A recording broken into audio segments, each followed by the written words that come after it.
Now, let's take a look at building rapport. What is rapport? It's kind of an interesting word. It's the definition for rapport is a close and harmonious relationship in which the people or groups concerned understand each other's feelings or ideas and communicate well. So this is building the relationship, cultivating that relationship. So it's like farming, right? You basically sow the seeds and then you water it and then eventually it grows. So this is like working on the communication, understanding each other, making sure that you're on the same page, same wavelength if possible, and understanding each other's feelings and ideas and communicating it in a harmonious way and getting closer and closer with each other, right? So that's a definition. This is taken from lexico.com. It's an English word and a definition for rapport. So check it out. Check out the website. Now let's jump into what it means to build rapport. Now, I'm going to ask you this question is, what are you two going to do to get the most enjoyment out of your first date? So this is kind of getting to the date, because you've met each other and now you're starting to go into the dating part of it. So building rapport is under the dating section, and basically is building up the relationship, right? Getting to know each other beyond just the surface stuff, but getting beyond the surface and getting more deep, personal, closer, intellectually, emotionally, and communicating more, right? So this is done through text messaging, FaceTime, video calls, face-to-face dates, that kind of stuff. So this is building that relationship. So first of all, forget about having sex. Just enjoy each other. It's not about that right now, right? That's down the road, right? So first of all, when you start to build rapport, you got to use each other's names very often, as much as possible. And then later on, you can start having nicknames. But basically, use the names in the beginning, and then have empathy. Because if they're going to start telling you about their life, what's happening at work, at home, with their pets, with their friends, with their friends' friends, like, just have empathy. Like, just put yourself in their shoes, right? Try to relate to what's happening in their life. So one way to really build rapport is to share a secret that you may have, or an embarrassing story, and it can be both also. So maybe you have a tattoo somewhere, and it was a mistake. It was someone's name. You had to remove it. So maybe that's an embarrassing story and a secret, right? Or you have different scars on your body that is embarrassing, and or maybe you have lost a lot of weight and you have excess skin. That happens. Or you have whatever secret or embarrassing story you may have. It doesn't have to be recent. It can be like a long time ago when you were a kid. You always, like, basically you cry every day. You cry yourself to sleep, or you wet your bed regularly until you were like X amount of age, until you were really old or something, or you whatever the situation is. It could be a secret, it could be an embarrassing story. Let them in, right? Let them in. Let them see that you being vulnerable, and just open up, because you want to share more about yourself with them.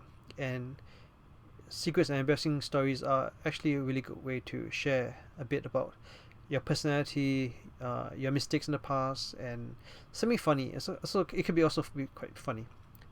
It wasn't funny when that happened, but after many years or many months or many days or many weeks, looking back, it's kind of funny, right? It's like, yeah, I did something stupid and it's embarrassing, or I have this secret, um, whatever the secret is. So tell each other something that you like about each other is also really good. So this is something I've done often. It's like, You could sit down and talk to that person that you're seeing now or dating, and you can just say that, I like the way you smile, or I like how white your teeth are, right? Or I like the way you walk. I like your posture. I like your shoes. I like how tall you seem when you wear high heels.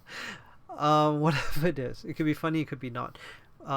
It could be like, I like your lipstick, whatever. Like I like the way your hair bounces when you run, or I like how the light hits the rim of your glasses, and um, refracts on the wall, so there's a rainbow or spectrum. So stuff like that, right? Or I like how whatever it's like, whatever you like about the person, just don't say what I said, but basically, just if you really like them, about you like that about them, just say it. Tell them something that you like about, and then vice versa, right? So whatever you like about her and whatever she likes about you. So yeah. So now we can start building the rapport and getting deeper in the relationship. So you can talk about your families, your friends' friends, mutual friends if you have any, pets. You can start meeting each other's friends and pets. You can talk about your likes, dislikes, pet peeves, what you hate, what you love, your emotions, your road rage, if you have any, anger issues, uh, whatever. Like if you're going to counseling for something, or you're trying to break an addiction, or you have a problem with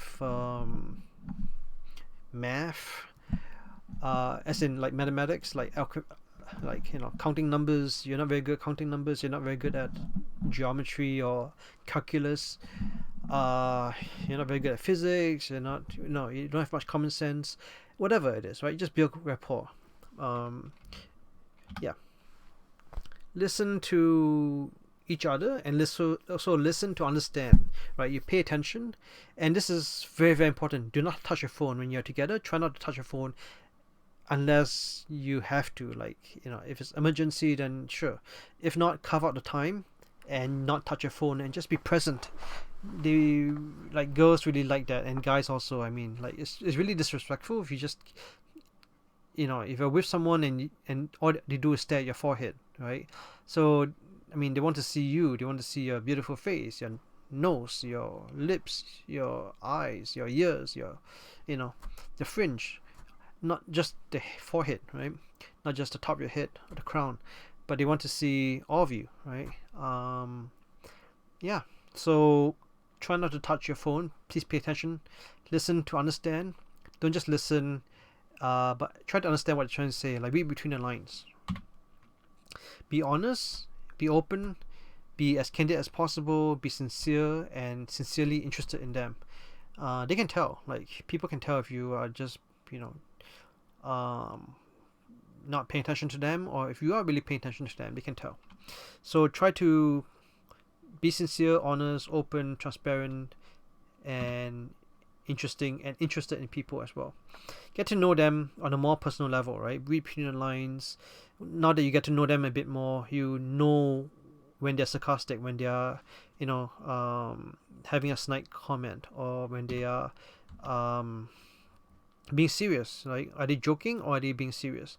You kind of know that, and the more you get to know them, and their family and their friends and their pets and whatever they like, their preferences, if they like to use ketchup for certain things or mustard with certain things, or what kind of butter they like to use, what kind of milk, what kind of, do they have any allergies, do they have any medical issues, stuff like that, right? So build rapport as much as possible. Find interesting things to share, secrets, embarrassing stories with them, and yeah, and laugh at it if you can, cry together, that's fine. Just have empathy, use each other's names often, and eventually, you can graduate towards using nicknames and all this other fun stuff we'll get into when we get into the dating course. So for now, just build rapport. That's one of the biggest things in the dating phase. So right now, if you're still in the first meeting, first second meetings, um, like this is something you got to do eventually, and also this can be applied to people that you meet, like their friends. You need to build rapport with their friends as well, right? And their family, and their pets, and the friends of friends, whoever. Like, you gotta build rapport with everyone in your life. So might as well start with this and develop the skill of building rapport. And once again, let's look at the definition of rapport: harmonious relationships with people or groups concerned with each other's feelings, ideas, and communication. So focus on this. This is a skill you can develop, and it'll help you throughout your life. Okay, so now let's move on to the next section, which is enjoying yourselves.